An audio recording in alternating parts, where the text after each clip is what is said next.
जय श्री राधे कृष्णा। आप सभी का दिन शुभ हो। आज दिनांक है 11 अक्टूबर और दिन है शनिवार और आज कार्तिक मास के कृष्ण पक्ष की पंचमी तिथि है।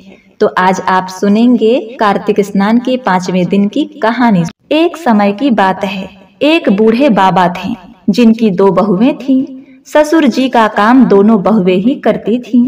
जब कार्तिक मास आया तो ससुर जी कहने लगे, बहू मैं कार्तिक स्नान करना चाहता हूँ। तो बड़ी बहू ने सुनते ही मना कर दिया। कहा, आपका कार्तिक स्नान करने का काम मुझे नहीं करना, आप छोटी बहू से कह दो। तो ससुर छोटी बहू के पास गए और कहने लगे, छोटी बहू मैं कार्तिक स्नान करना चाहता हूँ। छोटी बहू सीधी साधी थी। उसने कहा, पिताजी आप बताइए मुझे क्या करना होगा। तो ससुर जी कहने लगे, ज्यादा कुछ नहीं करना है बेटी, रोज मेरे नहाने के लिए पानी भर देना, मेरी धोती धोकर सुखा देना और दोपहर का खाना बना देना। अब छोटी बहू रोज सुबह 5 बजे उठकर कुएं से पानी भर दिया करती थी, जिससे ससुर जी स्नान कर लेते, उनकी धोती धोकर सुखा देती और दोपहर में ससुर जी को गरम गरम रोटी बनाकर खिला देती। जब छोटी बहू ससुर जी की धोती धोकर सुखाती तो उसमें से गिरने वाले पानी की बूंदे वहां मोती के रूप में इकट्ठे हो जाते थे। पर छोटी बहू इतनी नादान थी कि वह समझ नहीं पाती थी और रोज सुबह झाड़ू लगाकर आंगन में एक तरफ मोती का ढेर लगा देती थी। इस तरह से 1 माह निकल गया। अब कार्तिक का महीना खत्म हो गया तो ससुर जी ने कहा, बहू मैं कार्तिक समाप्त होने से पहले 2-4 ब्राह्मणों को खाना खिलाना चाहता हूँ। छोटी बहू बोली, पिताजी मैं खाना बना देती हूँ और फिर आपको खेत से बुला लाऊंगी। बहू खाना बनाकर ससुर जी को खेत में बुलाने जाती है और कहती है, पिताजी मैंने भोजन बना दिया है, आप घर जाकर ब्राह्मणों को भोजन खिला दें और मैं खेत की रखवाली कर देती हूँ। यह सुनते ही पिताजी घर चले जाते हैं। अब छोटी बहू सोचती है कि कार्तिक महीने में पिताजी ब्राह्मणों को तो भोजन खिला रहे हैं और बेचारी चिड़ियों को उड़ा रहे हैं। राम जी की चिड़िया राम जी का खेत, यह सोचकर वह चिड़ियों को दाना देने लगती है और चद्दर तान कर सो जाती है। तब चिड़िया दाना चुग रही होती हैं और जो बचे हुए दाने जमीन पर गिरते हैं वह हीरे मोती बन जाते हैं। धीरे धीरे उनका पूरा खेत हीरे मोती से जगमगाने लगा। पास में ही बड़े भाई का खेत था। वह देखता है कि छोटे भाई का खेत हीरे और मोतियों से जगमगा रहा है। बड़े बेटे से रहा नहीं जाता। वह अपने पिता से पूछता है, पिताजी इस खेत में इतने सारे हीरे मोती हैं, क्या कारण है? पिताजी कहते हैं, बेटा हम पर तो कार्तिक महाराज की कृपा हुई है। बड़ा भाई जाकर अपनी पत्नी को सारी बात बता देता है तो उसके पत्नी के मन में लालच आ जाता है और वह मन ही मन सोचती है, ससुर जी ने तो मुझसे पहले कहा था लेकिन मैंने पता नहीं क्यों मना कर दिया, मेरे सर पर तो पत्थर पड़े थे। अब वह साल भर इंतजार करती है और जब कार्तिक का महीना आने वाला होता है तो जाकर ससुर जी से कहती है, पिताजी आप इस बार कार्तिक स्नान करिए। ससुर जी कहते हैं, बेटी इस बार मैं कार्तिक स्नान नहीं करना चाहता, अब मेरी उम्र हो गई है। तो बड़ी बहू चिढ़ जाती है और गुस्से में कहने लगती है, आपने छोटी बहू को तो माला माल कर दिया, अब मेरी बारी आई तो कहते हैं कि मेरी उम्र हो गई है। नहीं पिताजी आपको कार्तिक स्नान करना ही होगा। ससुर जी थक हार कर हाँ कह देते हैं। बड़ी बहू हीरे मोती के लालच में ससुर जी का बहुत ख्याल रखती। सवेरे कुएं से पानी लाकर उनके लिए भर देती, उनकी धोती धोकर सुखा देती। धोती सुखाते वक्त उसे निचोड़ती नहीं थी जिससे ज्यादा पानी गिरे और ज्यादा मोती इकट्ठा हो। अब उस पानी से कोई हीरे मोती तो नहीं बने पर जमीन में गड्ढे जरूर हो गए। इधर कार्तिक महीना खत्म होने आया। उसने पिताजी से कहा, पिताजी एक ब्राह्मण को न्योता दे देती हूँ। अब वह जल्दी से खाना बनाकर ससुर जी को बुलाने खेत पर चली गई और खुद खेत की रखवाली करने लगी। खेत में कोई भी चिड़िया दाना चुगने आती तो वह उसे भगाकर कहती, कोई भी एक भी दाना मत खाओ, अभी यह सब मेरे हीरे मोती बनने वाले हैं। अब धीरे धीरे शाम हो गई। शाम तक उसके खेत में कोई हीरे मोती का ढेर नहीं बना। बल्कि उसके अनाज के बालियों में दाने भी नहीं रहे। तो वह ससुर जी के पास लड़ने पहुंच गई। तब ससुर जी ने कहा, बहू, तूने तो देखा देखी पैसे के लालच में मेरी सेवा करी, जबकि छोटी बहू ने तो निस्वार्थ भाव से मेरी सेवा की, इसीलिए उसे कार्तिक महाराज की कृपा मिली। और तूने देखा देखी करी, लालच करा तो तेरी फसल भी खराब हो गई। हे कार्तिक के भगवान श्री कृष्ण जी, जैसे आपने छोटी बहू पर कृपा करी, वैसी कृपा सब पर करना। जैसे बड़ी बहू पर करी, वैसी कृपा किसी पर मत करना।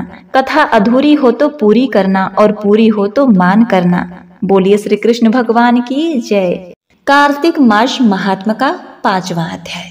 नारद जी ने कहा, हे राजन, कार्तिक मास में व्रत करने वालों के नियमों को मैं संक्षेप में बतलाता हूँ, उसे आप सुनिए।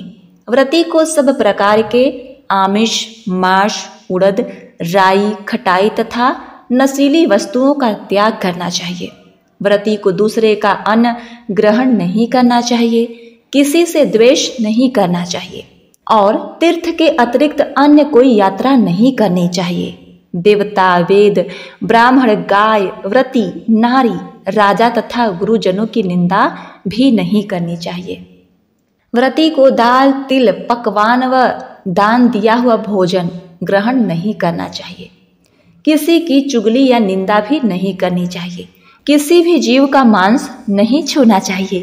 पान, कत्था, चूना, नींबू, मंसूर, बासी तथा जूठे भोजन अन्न का भी प्रयोग नहीं करना चाहिए। गाय, बकरी तथा भैंस के अतिरिक्त अन्य किसी पशु का दूध नहीं पीना चाहिए। कांच के पात्र में रखा हुआ पंचगव्य, बहुत छोटे घड़े का पानी तथा केवल अपने लिए ही पका हुआ अन्न प्रयोग करना चाहिए। कार्तिक मास का व्रत करने वाले मनुष्य को सदैव ब्रह्मचर्य का पालन करना चाहिए। उसे धरती पर सोना चाहिए और दिन के चौथे प्रहर में केवल एक बार पत्तल में भोजन करना चाहिए। व्रती कार्तिक मास में केवल नरक चतुर्थी, जिसे छोटी दीपावली भी कहा जाता है, इस दिन ही शरीर में तेल लगा सकता है। कार्तिक माह में व्रत करने वाले मनुष्य को सिंघाड़ा, प्याज, मट्ठा, गाजर, मूली, काशी फल, लौकी, तरबूज, इन वस्तुओं का प्रयोग बिल्कुल नहीं करना चाहिए। रजस्वला, चांडाल, पापी, मलेच्छ, पतित, व्रतहीन, ब्राह्मण द्रोही और नास्तिकों से बातचीत नहीं करनी चाहिए।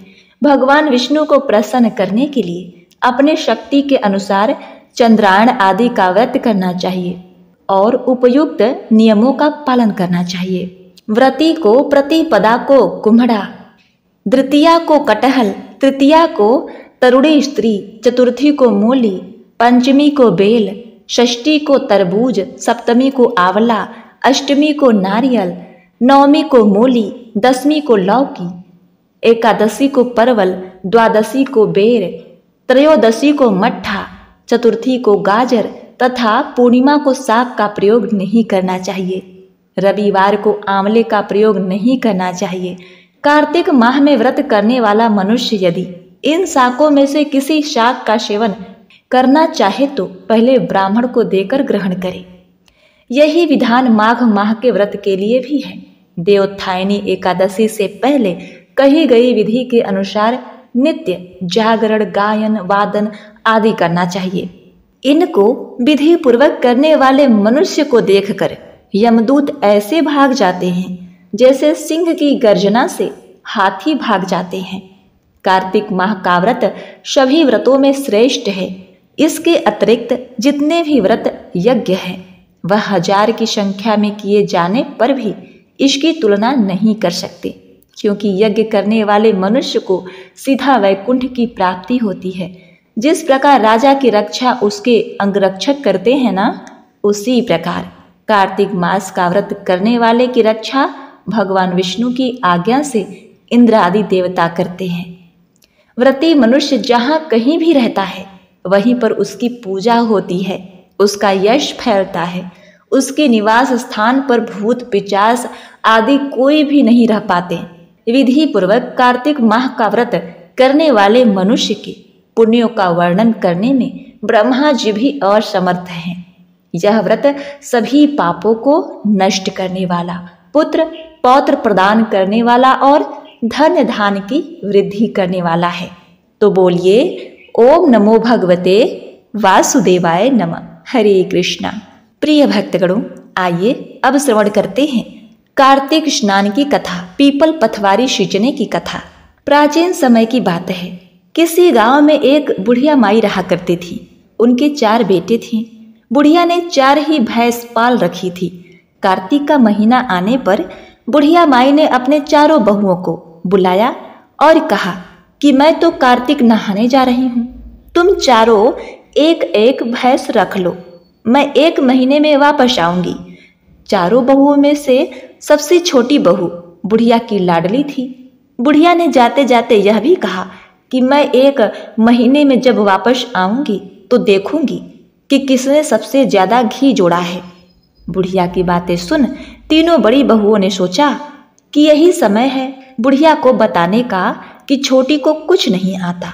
अब देखिए, वह दही बिलौना नहीं जानती थी और न ही उसे पता था कि घी कैसे बनते हैं। उसकी जेठानियों ने भी जानबूझकर उसे कुछ नहीं बताया ताकि बुढ़िया वापस आने पर उसे डांट फटकार सके।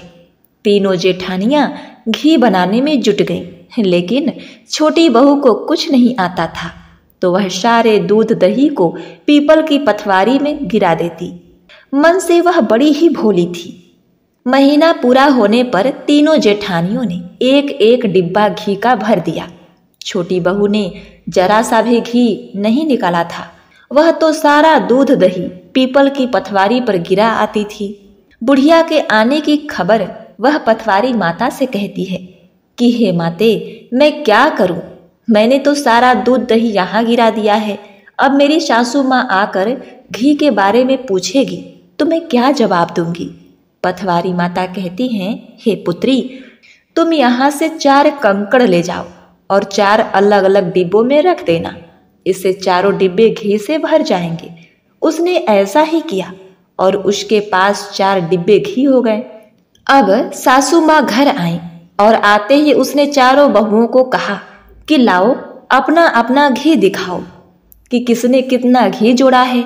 तीनों जेठानियां अपना घी का डिब्बा ले आईं और मन ही मन खुश होने लगी कि अब छोटी बहू को सास से डांट पड़ेगी।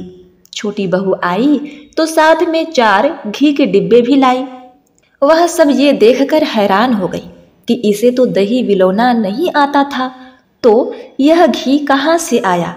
वह कहने लगी कि जरूर इसके पति ने यह घी खरीदा है।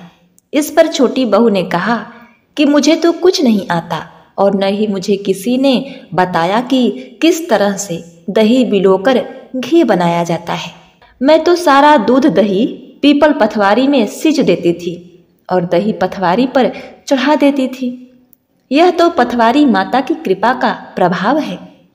छोटी बहू की सारी बातें सुनकर सारी बहुओं ने कहा कि अगर पथवारी माता को सींचने से इतना अधिक पुण्य मिलता है तब हम भी अगले साल उन्हें सींचेंगे और कार्तिक नहाएंगे। हे पथवारी माता, जैसे आपने बहू की सुनी वैसे ही आप सभी की सुनना। प्रिय भक्तगणों, अब आइए श्रवण करते हैं पीपल पथवारी माता की दूसरी कथा। एक बुढ़िया माई थी। वे बड़ी ही बूढ़ी हो चुकी थी। उन्हें चलने फिरने में तकलीफ होती थी और वे नित्य प्रति दूध दही बेचने का काम किया करती थी। तो एक दिन उन्होंने अपनी बहू से कहा, हे बहू, तू दूध दही बेच के आ।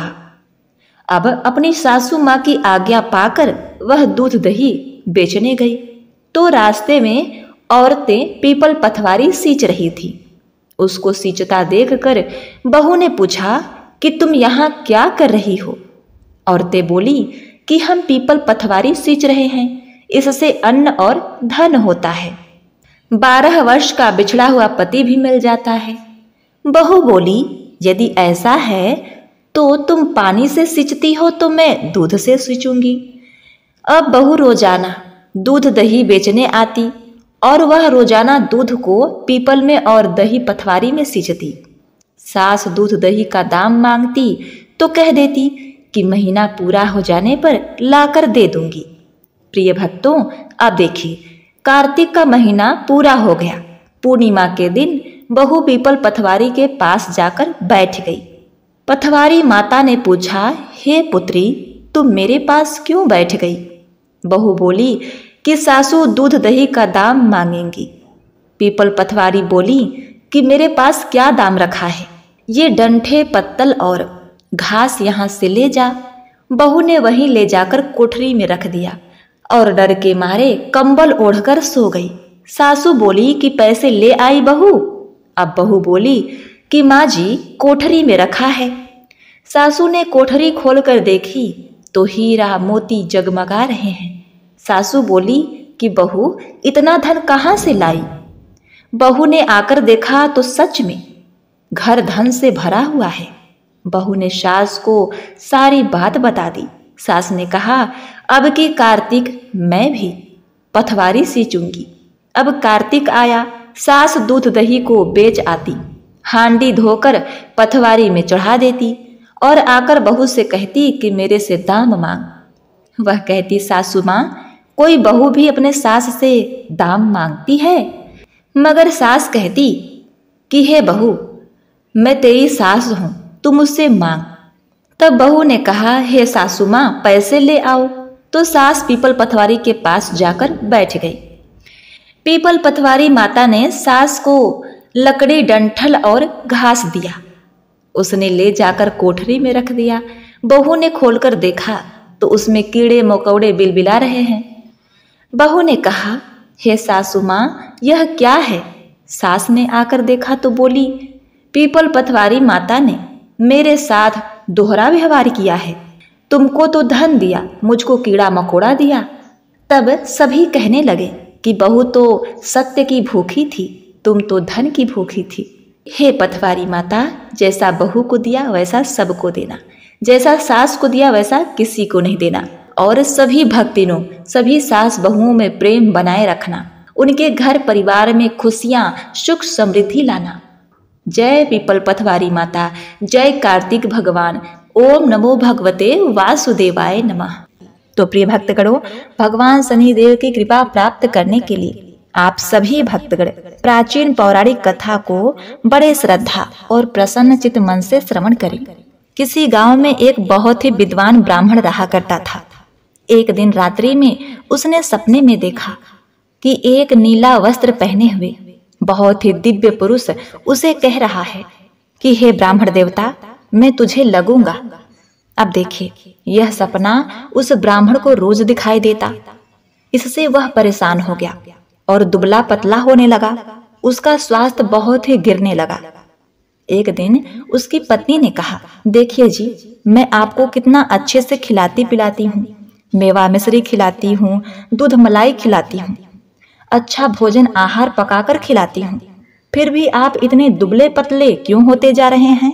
इसका क्या कारण है?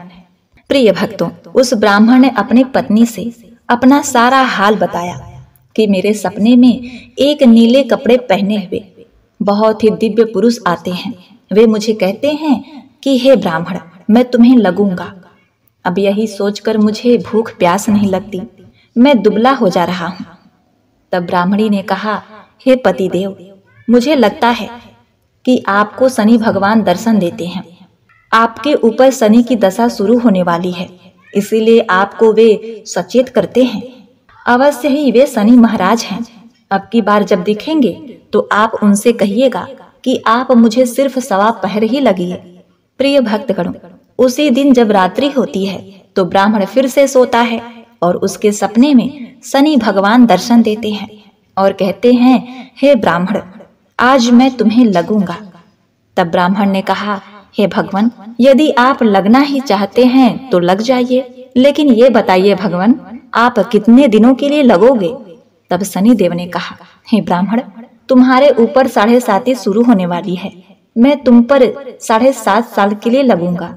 तब ब्राह्मण ने कहा, क्षमा करो भगवान, इतना भारी तो मुझसे झेला नहीं जाएगा, 7.5 साल बहुत है भगवान। तब शनिदेव बोले, अच्छा 5 वर्ष के लिए लगूंगा। तब ब्राह्मण ने कहा, शनि महाराज, ये भी मेरे लिए ज्यादा है। शनि भगवान बोले, तो ठीक है 2.5 साल का लग जाऊं। ब्राह्मण ने फिर मना कर दिया। तब शनिदेव कहने लगे, सवा पहर का लगूंगा तो ठीक रहेगा। प्रिय भक्तों, उसे सवा पहर की शनि की दशा लग गई। ब्राह्मण ने नींद से उठते ही अपनी पत्नी से कहा, देखो मेरे सवा पहर की शनि की दशा लगी है, सो मैं जंगल जाकर समय बिताऊंगा। तुम मेरे खाने पीने का सारा सामान बांध दो और मेरे पीछे किसी से लड़ना मत, घर में बैठी रहना, बच्चों को भी कहीं मत जाने देना और इस सवा पहर में किसी को गाली भी मत सुनाना।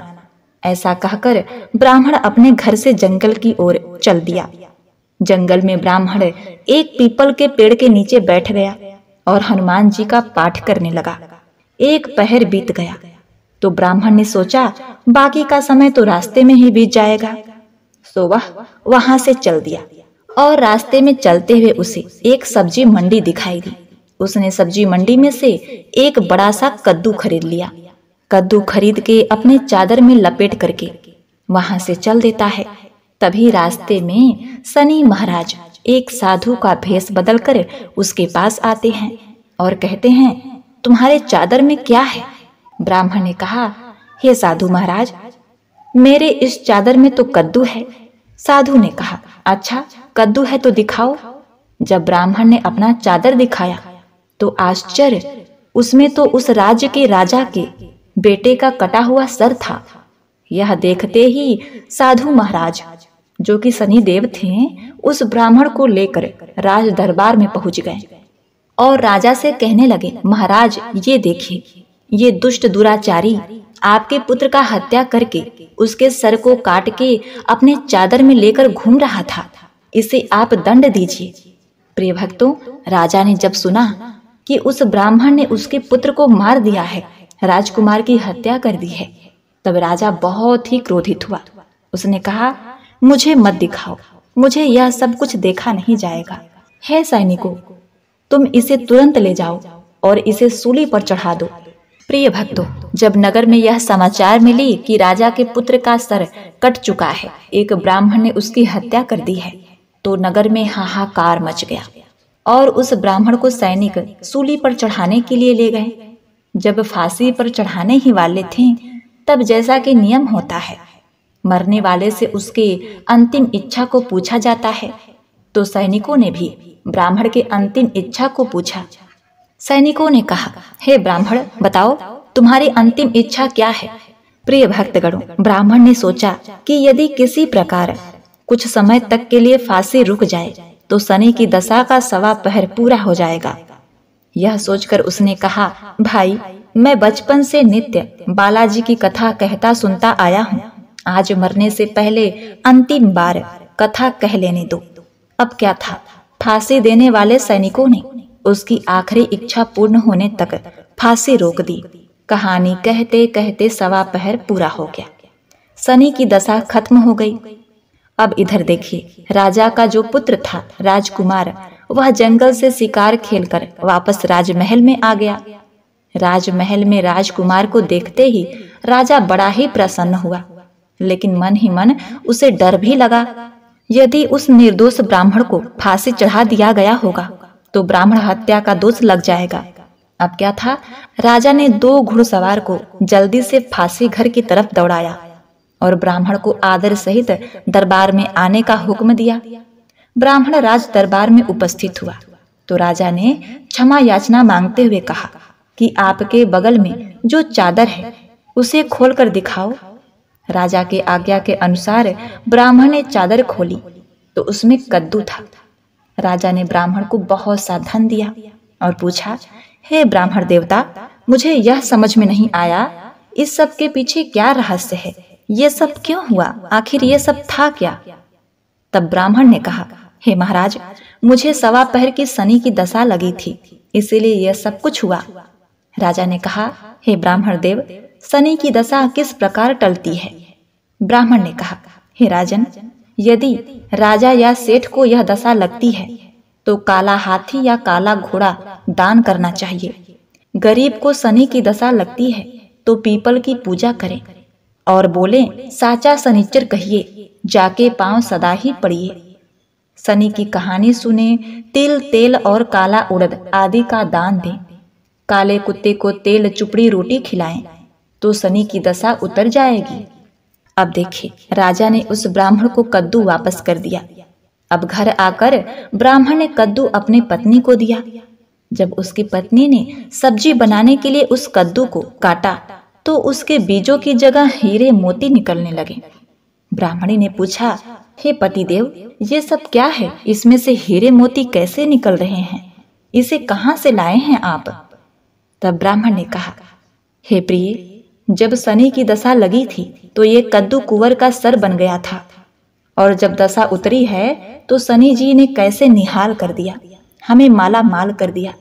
हे शनि देवता, जैसे ब्राह्मण को शनि की दशा लगी वैसे किसी को शनि की दशा न लगे। जैसे ब्राह्मण को धन दौलत मिला वैसे सबको धन दौलत मिले। कथा कहानी कहते सुनते हुंकार भरते सबको मिले। शनि देव ने ध्यान मन इच्छित फल पाऊं। जय शनि देव, हे शनि देव, जय शनि देव। ओम नमः शिवाय। प्रिय भक्तगणों, अब आइए श्रवण करते हैं भगवान शनि देव की दूसरी कथा। यह कथा सुनने से भक्तों को मन वांछित फल की प्राप्ति होती है। नर्मदा नदी के किनारे एक गांव में बहुत ही बड़े साहूकार का परिवार निवास करता था। साहूकार की मृत्यु हो चुकी थी। घर में साहूकारनी तथा उसके 2 बेटे, एक बड़ी बहू थी। साहूकारनी का छोटा बेटा मानसिक रोग से ग्रस्त था। उसकी मानसिक स्थिति ठीक नहीं थी। साहूकारनी की बड़ी बहू तारा को विवाह के कई वर्ष बीत गए थे, पर अभी तक उसे संतान नहीं हुई थी। तारा को सदैव यही भय रहता था कि कहीं उसके पति संतान पाने के लिए दूसरा विवाह न कर लें। यदि उसके पति ने दूसरा विवाह कर लिया तो उसे सौतन का दुख सहना पड़ेगा। प्रिय भक्तजनों, इसी डर से तारा ने एक योजना बनाई और उसने अपने घर में काम करने वाली नौकरानी चंदा से अपने देवर चंदन का विवाह कराने के लिए अपनी सास साहूकारनी तथा अपने पति को मना लिया। चंदा स्वभाव से बड़ी ही दयालु तथा कृष्ण भक्त थी। वह बचपन से ही उसी साहूकारनी के घर काम करती थी। उसका अपना कोई नहीं था। अब चंदा का विवाह मानसिक रोगी चंदन से करा दिया गया। कुछ साल बाद चंदा ने एक सुंदर पुत्र को जन्म भी दिया, किंतु चंदा की जेठानी तारा ने चंदा का बच्चा छीन लिया और उसे घर से धक्के मारकर बाहर निकाल दिया। और तारा ने अपने पति को भी अपने पक्ष में कर लिया। प्रिय भक्तगणों, बेचारा चंदन तो मानसिक रोगी था, वह कर भी क्या सकता था, और वह साहूकारनी चाहकर भी कुछ न कर सकी। प्रिय भक्तगणों, दरअसल ये तो तारा की चाल थी। उसने तो कभी चंदा को अपनी देवरानी माना ही नहीं। वह तो सिर्फ चंदा से उसका बच्चा लेना चाहती थी ताकि उसे पाल पोस कर अपना नाम दे सके। अब देखिए, चंदा के बार बार रोने गिड़गिड़ाने पर भी तारा नहीं मानी और उसे उस गांव से ही निकाल दिया। अब चंदा गांव-गांव भटकने लगी। भटकते भटकते वह कृष्ण जी के एक पुराने मंदिर में पहुंच गई। वहीं पर उसने प्रभु से न्याय की गुहार लगाई। वह अपना सर भगवान की चौखट पर पटकने लगी तथा लगातार ओम कृष्णाय नमः मंत्र का जाप भी करती रही। प्रिय भक्तों, उस स्त्री की करुण पुकार न्याय के देवता शनि देव ने सुनी तथा भगवान श्री कृष्ण के आदेश से तुरंत चंदा के पास उपस्थित हो गए और साधारण मनुष्य का रूप धारण करके उसे अपने आप को कष्ट ना पहुंचाने के लिए कहा और कहा कि हे बहन, तुम भगवान श्री कृष्ण पर विश्वास रखो और ओम कृष्णाय नमः मंत्र का जाप करती रहो। तुम्हारा अवश्य ही कल्याण होगा। तुम्हें जो भी दुख है सब भगवान श्री कृष्ण हर लेंगे और शनिदेव की कृपा से तुम्हारा मंगल होगा। यह सुनकर चंदा भगवान श्री कृष्ण के आराधना में लग जाती है। शनिदेव का ध्यान करते हुए ओम कृष्णाय नमः मंत्र का जाप करने लगी। अब शनिदेव एक साधु का भेष बदलकर साहूकारनी के घर पहुंच गए और अलख निरंजन का अलख जगाने लगे। तब घर से बाहर साहूकारनी निकली और उसने भिक्षा देकर उन्हें प्रणाम किया। तब साधु रूपी शनिदेव ने कहा, हे देवी, मैंने सुना है आपके घर में कोई मानसिक रोगी है। मैंने 7 सालों से हिमालय के जंगलों में भटकते हुए बहुत ही दुर्लभ जड़ी बूटी इकट्ठी की है, जो हर प्रकार के रोगों को समाप्त कर देती है। यदि आप कहें तो मैं आपके घर के मरीज को ठीक कर सकता हूँ। प्रिय भक्तों, उस साहूकारनी ने कहा, हे महात्मन, अहो भाग्य जो आप यहाँ पधारे। हाँ महाराज जी, मेरा छोटा बेटा जो कि दिमागी रूप से बीमार है, आप उसे ठीक कर दीजिए। आप जो चाहेंगे मैं वो आपको दूंगी। आइए, घर के अंदर आइए। साहूकारनी ने अपने बेटे चंदन को साधु महाराज को दिखाया, जो अब चंदा के चले जाने से बहुत ही दुखी था। साधु महाराज ने अपने कमंडल से जल निकालकर उसे अभिमंत्रित करके चंदन को पीने के लिए दिया। उस जल को पीते ही चंदन बिल्कुल ठीक हो गया। और साधु महाराज ने तारा को भी बहुत समझाया कि वह चंदा का बच्चा उसे वापस कर दे और अपनी गलती को स्वीकार कर ले, किंतु नहीं मानी। वह तो उल्टे ही साधु महाराज को ही डांटने लगी, यहाँ तक कि चंदन के ठीक होने से उससे ईर्ष्या करने लगी। इस बात से रुष्ट होकर भगवान शनिदेव की दशा तारा को लग गई और वह मानसिक रोगी हो गई। उसका एक हाथ लकवा से ग्रस्त हो गया। साधु महात्मा के बताए अनुसार चंदन अपनी पत्नी चंदा को घर ले आया और अपनी पत्नी, बच्चे और माँ के साथ हंसी खुशी जीवन व्यतीत करने लगा। प्रिय भक्तों, तारा को शनिदेव ने उसके कर्मों का फल दिया और चंदा के सिर्फ ओम कृष्णाय नमः मंत्र का जाप करने से उस पर कृपा बरसाई और उसका बच्चा, पति, परिवार वापस मिल गया। उसका पति स्वस्थ हो गया। जय शनिदेव, जय जय शनिदेव, ओम नमः शिवाय। प्रिय भक्तगणों, आज की कथा कहानी को पूर्ण रूप से सुनने के लिए आपका बहुत बहुत धन्यवाद। हमारे चैनल पर ऐसी ही बहुत सारी कहानियां सुनाई जाती हैं। एक बार आप उसे अवश्य ही श्रवण करें। आपका जीवन मंगलमय और खुशियों से भरा रहे, इसी कामना के साथ आपसे विदा लेते हैं। मिलते हैं नेक्स्ट वीडियो में। तब तक के लिए नमस्कार। प्रिय भक्तगणों, अब आप श्री तुलसी माता की आरती का श्रवण करें। तुलसी महारानी नमो नमो, हरि की पटरानी नमो नमो। तुलसी महारानी नमो नमो, हरि की पटरानी नमो नमो। धन तुलसी पूरन तप कीनो, धन तुलसी पूरन तप कीनो। शालिग्राम बनी पटरानी नमो नमो। तुलसी महारानी नमो नमो, हरि की पटरानी नमो नमो। जागे पत्र मंजरी कोमल, श्रीपति कमल चरण लपटानी नमो नमो। तुलसी महारानी नमो नमो, हरि की पटरानी नमो नमो। धूप दीप नैवेद्य आरती, पुष्पन की वर्षा बरसानी नमो नमो। तुलसी महारानी नमो नमो, हरि की पटरानी नमो नमो। 56 भोगवती सो व्यंजन, बिन तुलसी हरि एक न मानी नमो नमो। तुलसी महारानी नमो नमो, हरि की पटरानी नमो नमो। सब सखी मैया तेरो यस गावे, भक्ति दान दी जय महारानी नमो नमो। तुलसी महारानी नमो नमो, हरि की पटरानी नमो नमो। नमो नमो तुलसी महारानी नमो नमो। तुलसी महारानी नमो नमो, हरि की पटरानी नमो नमो। जय जय तुलसी माता, मैया जय तुलसी माता। सब जग की सुखदाता, सबकी वर माता। जय तुलसी माता।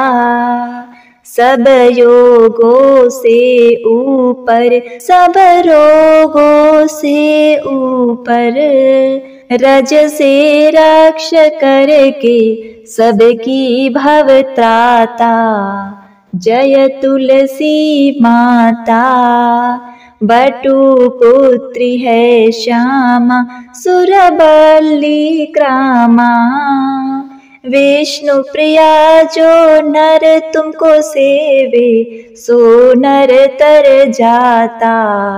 जय तुलसी माता। हरि के शीश विराजत, त्रिभुवन से हो वंदित।